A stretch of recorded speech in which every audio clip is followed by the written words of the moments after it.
we have time. There's a question about what about evaporative coolers for cooling? And I'll just throw in addition to this, also, what about wall units for heating systems? First, about the evaporative coolers. Unfortunately, this model system doesn't allow us to include evaporative coolers. And so we are not modeling the evaporative cooler systems with EnergyPro, meaning that we're not able to model them in the program. And for wall units, there are options for wall units within these systems. However, if you have questions about how to do that, you can check our FAQ as people ask the questions. We post the answers up there. And you can also write to us if you're having a question about how to model an unusual situation in your home. It is possible to model a home with wall units or wall AC units. However, the program, and I'll need to check on this, but I'm not sure the program is wanting to incentivize the installation of, say, wall AC units. I'm not sure about that at this time, so I will have to get back to, we will have to post that as a FAQ answer at a later time once we find the answer out.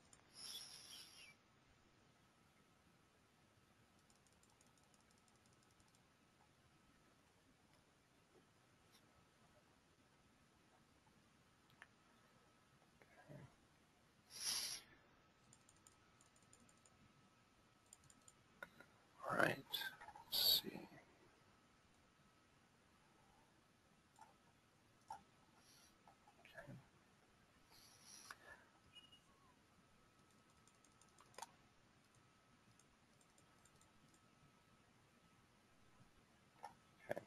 So we also have a question here about the multiplier that you see here, if that's for more than one unit. Keep in mind that the intent for this, really we're not expecting to see that be anything other than one in this program, in part because you associate the infiltration with that unit that you put in here. So if you say you have infiltration for the house or a certain amount of duct leakage, as soon as you multiply that, you're saying you have two systems with that much infiltration, that much leakage. And so we're asking that you put in a second system separately on your tree and to put in the leakage associated with that system. Put it in separately.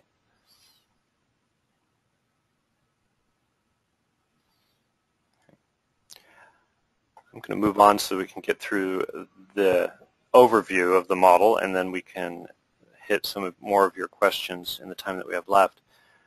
Moving down to the next layer, the zone layer. This is a required part of the model, but we really don't use it much at all, this zone. What I do want to point out, though, is you do want to make sure that it's got the right floor number on it. But in fact, the other items, even the occupancy, those do not come into play when you run the residential simulation in EnergyPro. Same with these other items up here. These tabs are not used. So we have to go down one more layer, and then this is the actual the zone or the rooms for the house. In EnergyPro, you do not need to put in the interior walls of the building. All that's of importance is the exterior walls, and because that is where the heat is lost to the outside the envelope. And as a result, you can treat it as one big room.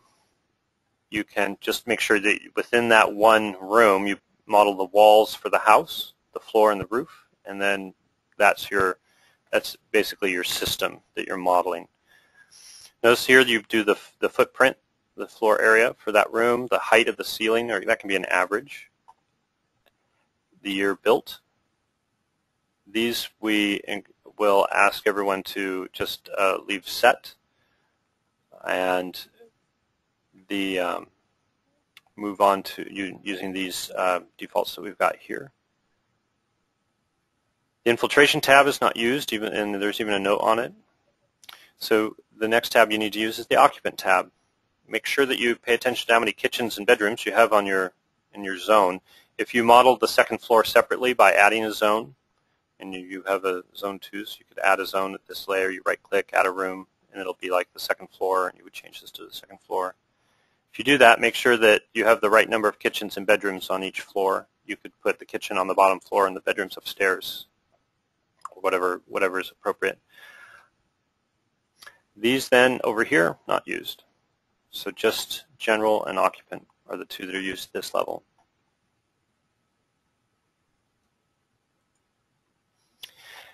Then when we get to the wall, we have another model here. First you do the area. This is the area of the wall. And keep in mind that what we are looking for is what is the wall area you would see if you were standing on the outside of the building just looking at it directly from the side. So even though there might be architectural features where part of the wall on that side of the building is sticking out a little bit or in a little bit, we're just looking for essentially the width of the building on that side times the height of the ceiling. So if we say it's an 8-foot ceiling, you just need to know about approximately how wide is the building, even if it's sticking in and out a little bit. Same goes for all the walls. So it's as if you're, for the front wall, it's as if you're standing in front of the house, how wide is the building, even with all the insets and whatnot. You will then go in, pick from the library what it is that you are facing in terms of the wall insulation. If you know what the R value is, you can pick that off of the list. If you aren't sure, you can use these defaults down at the bottom based on the age of the house. If you are wanting to modify it beyond what is there, if you somehow know that it is R10, not R11, you can pick one that's got less insulation, and when you make a copy of it, like I did here, make a copy, and then you can actually add insulation down here at the bottom to bring it up to the value you want. The effective insulation of the wall is listed over here, but keep in mind this is both the insulation and the assembly, the effect of all the wood and whatever framing is involved in that wall. So you can use, to just make life easier on you, you can pick it off the list. Notice that the insulation value is listed up here on the top for these, and you can use the default walls to represent the walls for the building. And of course, if you know there's none whatsoever, you can pick an R0 wall.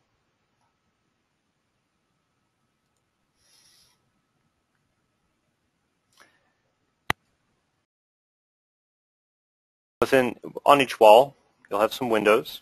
Notice I've only got one window here, even though the front of the house likely has several windows, not just one. I've put them all together in one place because they all are the same type. And if you do that, then you can add their areas together, the windows areas in square feet. And the other aspect of it is just making sure you have the right type. So again, you have another list you can pick off of. Lots of brand names here, but you can always just pick off the defaults that are here in terms of just the nature of the window and the framing. Is it non-metal framing? Does it have a thermal break? Is it metal? Is it a single pane, double pane? I think there's even a triple pane in here somewhere. Is it tinted? Is it clear? And you can check over here what it is in terms of, you can change the number of panes. If you've made a copy and you want to modify a little bit, you can fix the frame type, the fenestration, and so forth.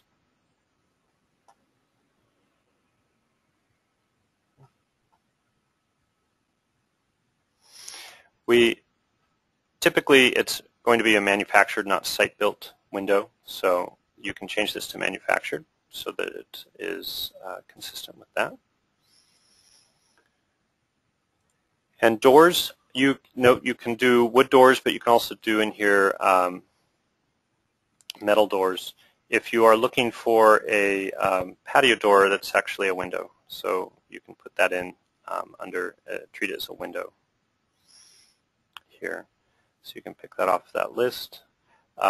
Typically, we're only looking for you to do the one door to the front of the house, and you can add the patio door as part of the window space.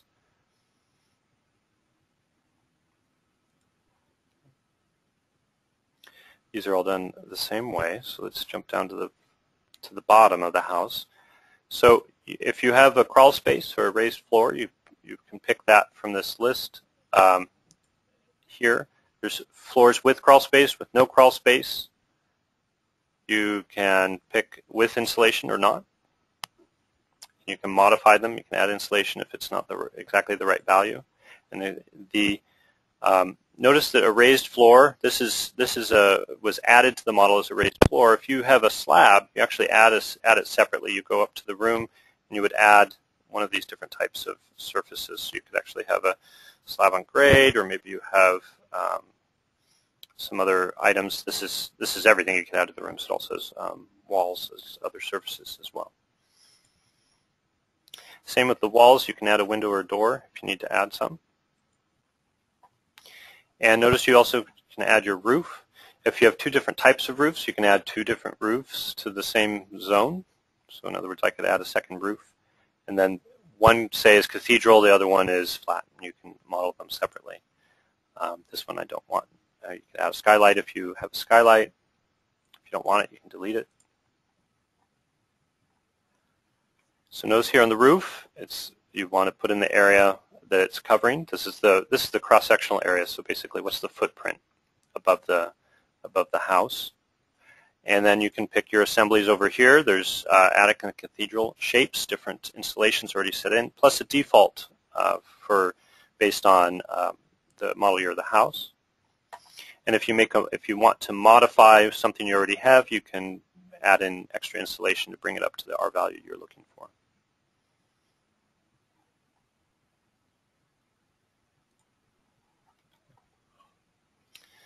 So that takes us through one run-through of the model. And this is what you would do to build the existing house, the pre-retrofit house. The other tabs, notice there's a thermal mass tab on the roof. There's a thermal mass tab on the raised floor. There's a thermal mass. You don't use those. So you only need to fill in this information here in the general. And when you've completed filling in the model, then you come down to the Calculations tab here. We're using the Res Performance module, so we make sure the box is checked. We highlight it to bring up the rest of the screen. And note that you have to run measures combined together. This is an interactive measures program. It's multiple measures, and we're looking at the effect of them interactively. So we want them to be running together, so make sure that button is selected. Over here, you can, if you want, check either of these. It doesn't affect the outcome. And also finances, we're not using that information as part of this program. I'll show you in a moment where that might come in. And then when you are ready to put in the post-retrofit information, you use the Alternatives tab. With this Alternatives tab, we check off the items that you want, that you're planning to do, and then you use the menus to pick the items or fill in the boxes for what you're planning to change. Over here, the measure cost, the program doesn't need to know the individual measure cost for the items, and EnergyPro has features that it will rank the order in which things are shown to you down there at the bottom based on cost, and so it may affect the way that things are presented to you if you enter in cost, and we actually don't recommend using this section if all you're interested in is just the energy savings for our program. You are welcome to use this if you are planning to use that information as part of showing the homeowner perhaps how the different measures are going to, what kind of payback to expect. However, we don't necessarily need to see that, if you will. We are just interested in the energy savings values, and so we would just as soon not have it be the results at the end to be ordered differently or changed just because of the way that the model chose to represent the costing. The costing also requires that you put in the utility bill data into the model. Notice that up until now I haven't said anything about utility bills. Although we do require them as part of the data that's submitted to us, you do not have to enter them into EnergyPro. You are able to, and you can get some information for your own use by putting them into EnergyPro, but the results, the energy savings results that we need are not affected by the utility bill data that's put into